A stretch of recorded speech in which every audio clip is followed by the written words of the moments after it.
Live from WSIL TV in high definition, this is News 3. She told me that my sister got shot in the head. Relatives are in shock after a shooting in Franklin County leaves a woman fighting for her life. Good evening. 52-year-old Kendra Turner Adams of West Frankfort is on life support tonight. West Frankfort police now say they have a suspect in custody. Her husband, John Adams, is under arrest on attempted murder charges. News 3's Sam Jones joins us live from the police department with the latest. Sam. Emily and Eden, police say the victim's husband confessed to shooting her in the back of the head, sending Kendra Turner Adams to the hospital with life-threatening injuries, and landing her husband behind bars. Crime scene tape surrounded this home on the 1900 block of Old Marion Road most of Monday after West Frankfort police were called to the scene around 11 a.m. That's where officers found Kendra Turner Adams unresponsive with a gunshot wound to the head. She just got to Evansville, and the one doctor said that they got to wait on the neurosurgeon to get there. A devastating day for sister Lynn Weeks Delhunt, crushed by the news of her sister's condition. Kendra, I love you. Please, please fight. Please. It's her worst nightmare come true. They got to be pretty sorry to do what they did to her. Police obtained a search warrant for the home and found a small caliber handgun within hours, hidden inside a false ceiling. Chief Sean Toludo says ballistics matched the bullet she was shot with. Police say after a few hours of questioning, Kendra's husband, John Adams, confessed. I was surprised. It's horrible. Neighbor Bobby Patrick didn't hear or see anything out of the ordinary Monday along the usually quiet street. Not today it wasn't. I was surprised when I come back. The officer walked over and wanted to know what my name was, and I said, "What's going on?" He said, "You know, the lady next door has been shot." As her family waits for answers, all they can do is hope for a miracle and ask for prayers. She's got 5 boys, and her youngest one's 12 years old. So please pray for her. Police say there were domestic issues in the home. Kendra Turner Adams is on life support for now. Her husband John will be processed in the Franklin County Jail tonight. Reporting live in West Frankfort, Sam Jones, News 3. Thanks. Time for a first word on your weather now. Here's Jim. Lots of sunshine early in the day, but by afternoon, clouds were moving in. If you were with us during the evening, we were watching a line of showers moving into southeast Missouri. Most of that shower activity dried up right as it moved into southern Illinois. We checked Storm Commander this evening and see that the Doppler radar is showing just a little bit of shower activity popping back up. Some of this too light to get to the ground.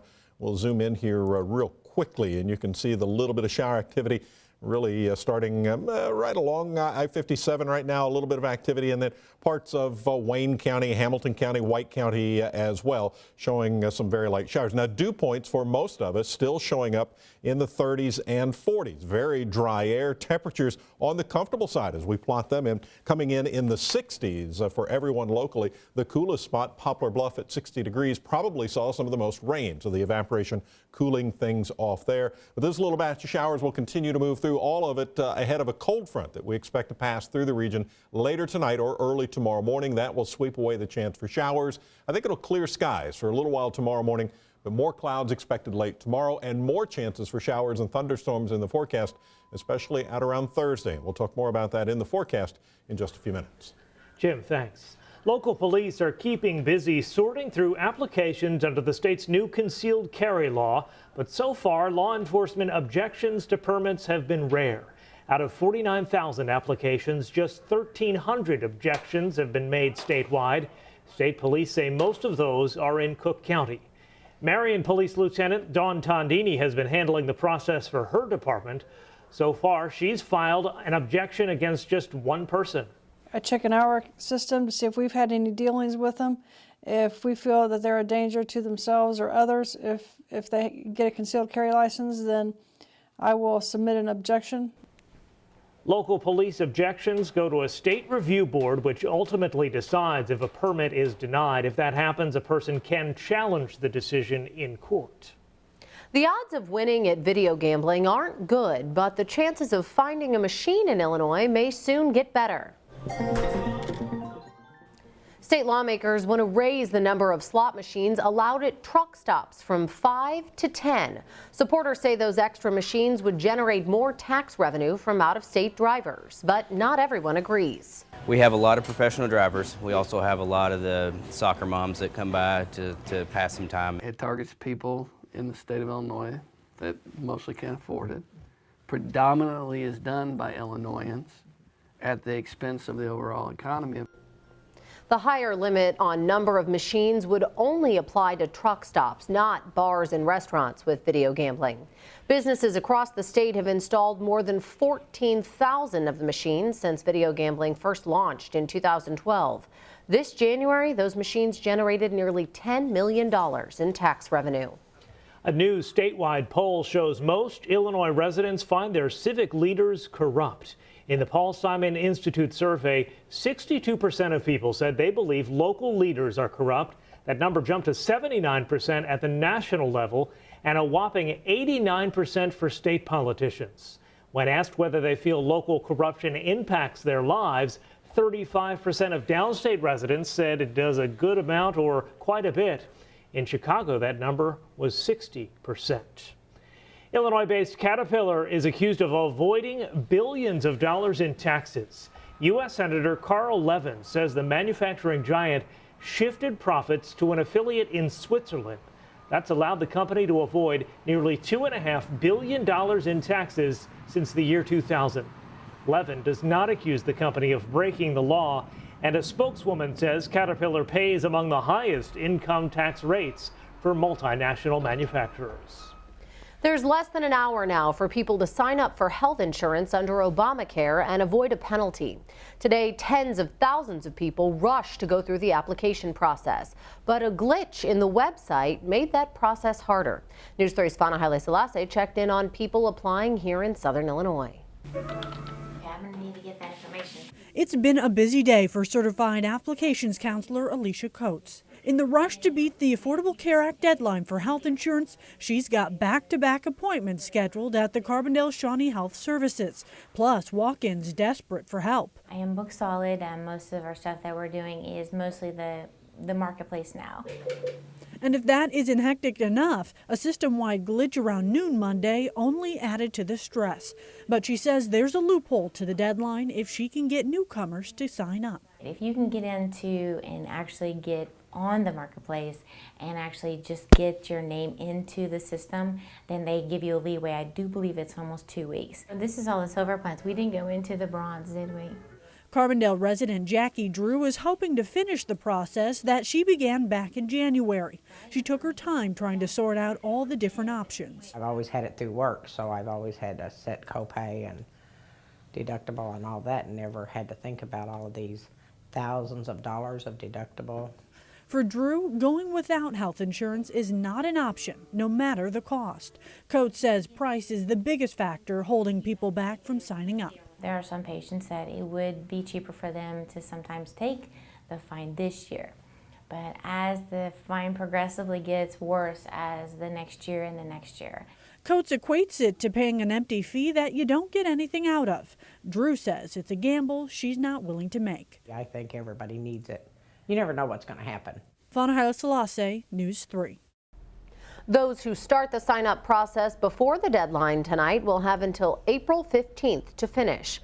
People who qualify for Medicaid can continue to sign up after today. Unemployment remains high across Southern Illinois, but we're working to help people find jobs. Tomorrow afternoon, we're teaming up again with Rend Lake College to host a job search party in Mount Vernon. Some 50 employers will be on hand at the Holiday Inn starting at 3 o'clock. The event's free to anyone who's looking for work. You're asked to bring copies of your resume. Join us tomorrow afternoon at the Mount Vernon Holiday Inn starting at 3 for our job search party. Services are set for Cape Girardeau's Assistant Police Chief. Visitation for Roger Fields will be tomorrow at Connection Point Church in Jackson. His funeral is set for Wednesday morning at the church. Fields died Sunday at age 50 from an undisclosed medical condition. He'd been with the Cape Police Department for 26 years. A Carbondale eatery with a history of health inspection struggles once again lands the low spot. This week's restaurant report card straight ahead. Plus, why so many more Americans are coming down with the measles this year. And the added safety feature that will soon be a requirement on most new vehicles. You're watching News 3.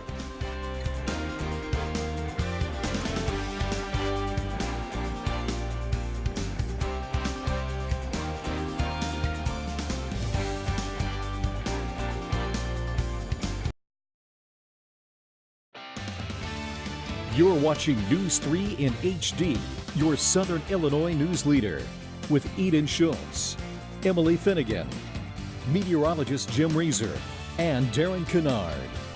Tonight we start with a chain place that's been on the report card 3 times in as many months.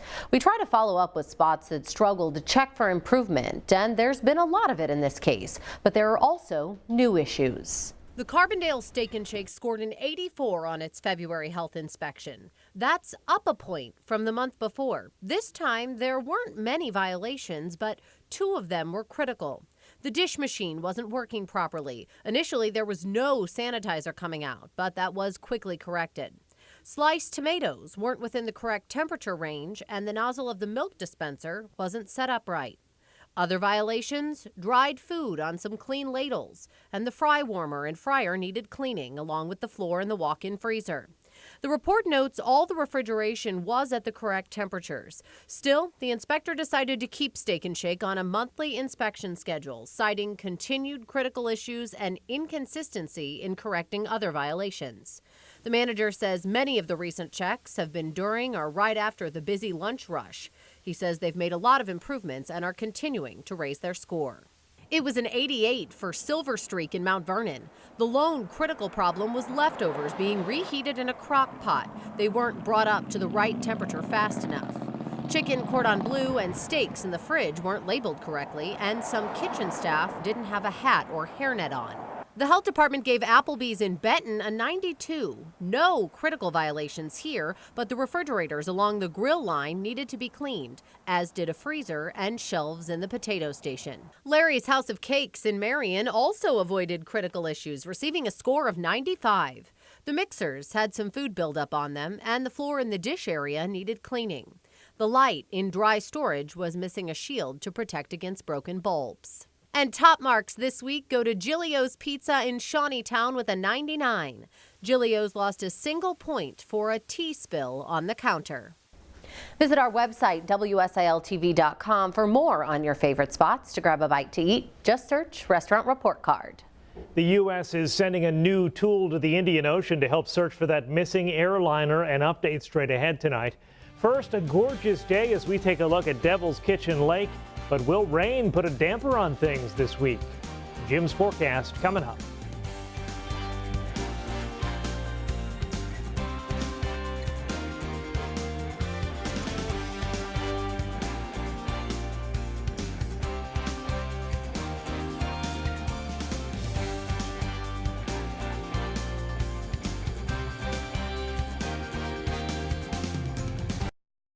Putting accuracy first. This is News 3 weather.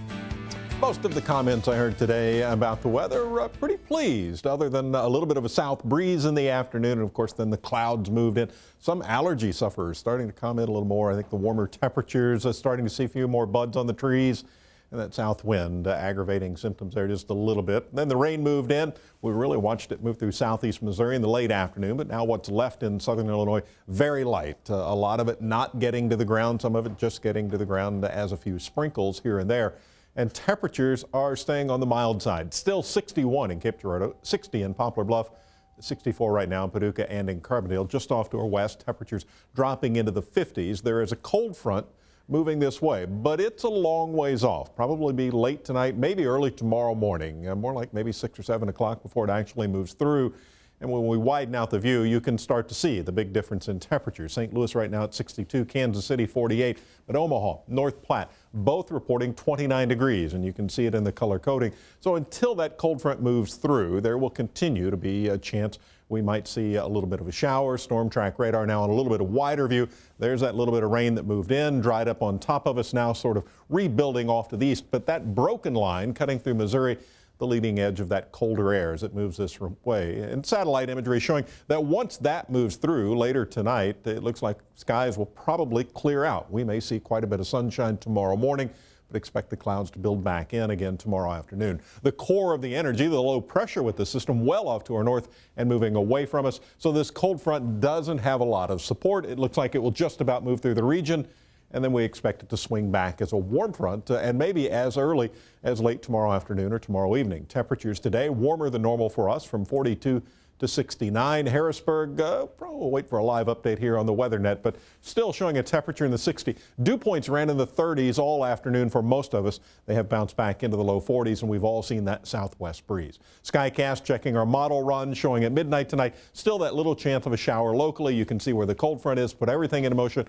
It all sweeps through. The clouds build back in on Tuesday. And on Wednesday, the chance for scattered thunderstorms will start to go up. The biggest chance for storms showing up on Thursday, and especially Thursday evening. A lot of energy in the charts. We're watching this one closely. It looks like just to our west, it could be a round of severe weather. Some strong storms certainly possible here on Thursday. For tomorrow, though, partly cloudy in the morning to mostly cloudy in the afternoon. North breezes keeping temperatures just a little bit cooler. Looking for a high around 65, but then the warmer air sweeping right back in. Wednesday, Thursday, looking for high temperatures in the 70s. And actually Friday, we may see 70s, but see it early and then temperatures falling in the afternoon. The chance of storms on Wednesday really scattered about, but Thursday, a pretty good chance. Most of us are going to see storms. We think we could see some strong storms, big winds, large hail, very heavy rain possible over the next several days. And then eventually the cold front goes through Saturday morning, maybe back into the 30s. Some rainfall totals over the next 5 to 7 days from the charts coming in at more than 3 inches. So it could get very wet later this week. Not great conditions for folks who want to get outside and enjoy some and gardeners springtime. slow down. 30 Saturday and maybe another blast of real cold air next week. Okay, Jim, thanks. And just in time for the spring storms, we're hosting our first Weather Radio programming day of the season. It's coming up on Wednesday. Our team will be at the Heron Kroger from 9 until 2. You can bring your own radio or buy a Midland weather radio there at Kroger. Our people will set it to alert you when a severe weather warning is issued for your community. Hundreds of people in Washington state may spend the night away from their homes after an explosion at a natural gas plant. 4 workers were hurt when a pipe containing liquefied gas exploded. One had to be hospitalized with burns. The 3 others had minor injuries. The explosion prompted emergency officials to evacuate some 400 people within a 2-mile radius. Some may not be allowed to return until tomorrow. Investigators are still trying to figure out what caused the blast. The search for that missing Malaysian airliner has now entered its 4th week. Despite many promising leads, there's still no sign of the plane that disappeared with 239 people on board. But more crews are joining the search efforts, and officials are not giving up hope.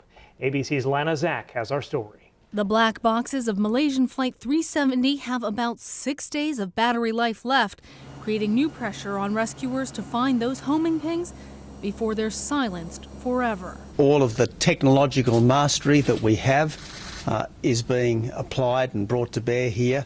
Australia is intensifying their search with a special ship equipped with high-tech black box detectors. So many times ocean debris has been spotted and believed to be remnants of the plane, only to discover later it is another false lead. The latest, those orange objects pulled from the Indian Ocean, it turns out it's just old fishing gear. The problem is fundamentally the massive size of the search area. It all depends upon how effective we are at reducing that search area. Right now, the search area is basically the size of the Indian Ocean, which would take an untenable amount of time to search. It is now more than 3 weeks since the plane went missing with 239 people aboard. Relatives are expressing great frustration. This man demands more information about the latest on the search and what they are finding. And failing that, he demands the Malaysian Prime Minister retract the assessment that there are no survivors. But at this point, there are still no concrete answers. Today, the Australian Prime Minister promised that if this mystery is solvable, we will solve it. Lana Zach, ABC News, New York. General Motors is recalling another 1.3 million cars. This time it's because of power steering problems. The recall impacts the vehicles you see on your screen. They are Chevy, Saturn, and Pontiac brands. The model years vary but are all earlier than 2010. Officials say the power steering assist can randomly stop working in the vehicles. Dealers will fix the problem for free. GM has now recalled more than 6 million vehicles since February. Most have been for an ignition problem that's been linked to 12 deaths. The next car you buy may have a new safety feature, a backup camera. Starting in May 2018, federal regulators will require backup cameras in nearly all new vehicles. The cameras will display a 10 by 20 foot zone directly behind the vehicle. Officials say backup accidents kill 210 people and injure some 15,000 every year. The new rules will apply to all vehicles under 10,000 pounds. Well, a backup camera would not have saved this car in Florida. Take a look. Investigators say a valet driver forgot to put the car in park at a dock in Fort Myers. It rolled right into the ocean. No one was hurt. A dive team eventually pulled the car out of the water. No word whether that valet is still on the job. In tonight's To Your Health, more measles cases are popping up all across the country. Experts say the disease is being spread by people who do not take precautions when they travel. Carl Azuz reports. Like other viruses, measles can spread through the air, so anyone who has it and sneezes or coughs can pass it on. It's so contagious that those who are not immune and are exposed will more than likely develop a case quickly. So what should we know about measles? Here are a few answers courtesy of the CDC. How to prevent measles. Doctors say get vaccinated. Adults who can't remember if they were vaccinated as a child should be vaccinated again. Infants 6 months through 11 months old should have 1 dose of measles vaccine. Little ones in the U.S. usually receive a measles vaccine at 12 to 15 months of age. Infants who were vaccinated before 12 months should be revaccinated around their first birthday with 2 doses at least 28 days apart. How can you tell if you have measles? Look for a rash that usually begins on the trunk and spreads all over your body. A good case of measles can include fever, runny nose, cough, and watery eyes. Measles can cause serious illness, even death. I do a lot of traveling. Should I be cautious? Yes. If you travel, definitely make sure you are vaccinated. Measles is still a common disease in Europe, Asia, Africa, and the Pacific region. According to the CDC, so far this year, there have been more U.S. travelers returning from the Philippines with measles than any other destination. So be cautious and reduce the chances of bringing an unwanted bug back to the U.S. I'm Carl Azuz. And we'll take a break. Sports is next. Stay with us. This is News 3 Sports in HD. St. Louis Cardinals starter Adam Wainwright went after a milestone win in today's season opener at Cincinnati. Wainwright started the season with 99 career wins. None of those 99, though, coming on opening day. We head to the Great American Ballpark where Wainwright was sharp. Here he fans Brandon Phillips to end the 5th. Wainwright 7 shutout innings, 9 strikeouts on the day. We were scoreless until the top of the 7th when Yadier Molina took Johnny Cueto deep for a solo shot. 1-0 Cardinals. Now the Reds threaten in the bottom of the 8th with the tying and go-ahead runs on. Todd Frazier, no thanks, just looking as Carlos Martinez serves it up. Cardinals go on to beat the Reds 1-0, your final. The Cubs opened at Pittsburgh. Jeff Samardzija was outstanding. He tossed 7 shutout innings, striking out 3 on the day. Francisco Liriano was pretty good, though, too. He struck out 10 in 6 shutout innings. This one went to the 10th scoreless until Neil Walker led off with a walk-off homer, and the Pirates beat the Cubs 1-0, the final.